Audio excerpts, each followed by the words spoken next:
Bonjour à toutes, bonjour à tous. Je suis Nicolas Godet, je suis directeur de l'enseigne Point P, qui est le leader du négoce multispécialiste en France. J'étais auparavant en charge de Weber et Placo en Asie du Sud-Est. J'étais en Asie au lancement de Transform & Grow et ce programme a permis une véritable libération des énergies locales. Pour vous donner quelques exemples, le lancement de nos offres Weber et Placo dans de nombreux nouveaux pays comme au Cambodge, au Laos, aux Philippines ou à Singapour, en s'appuyant à chaque fois sur la marque qui était la plus forte pour aider celle qui rentrait dans le pays.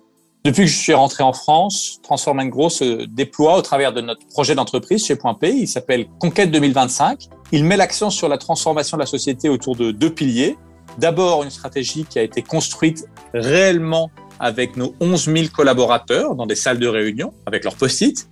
Et puis, le deuxième pilier, c'est la prise d'initiative de chaque collaborateur, ce que nous appelons le petit pas, parce que la prise de décision doit être le plus bas possible dans l'organisation.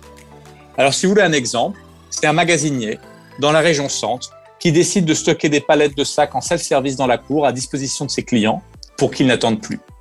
En ce moment et pour les années à venir, nous voyons que notre business s'est porté à la fois par la transformation structurelle que nous y menons, mais aussi par des tendances de marché qui sont favorables.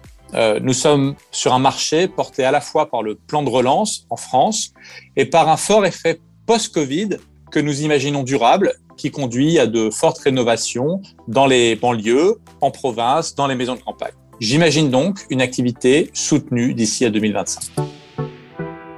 Concernant les challenges que nous aurons à surmonter, je pense qu'il y en a principalement deux. Le premier, c'est l'engagement du collaborateur. Le deuxième, c'est la décarbonation de notre offre.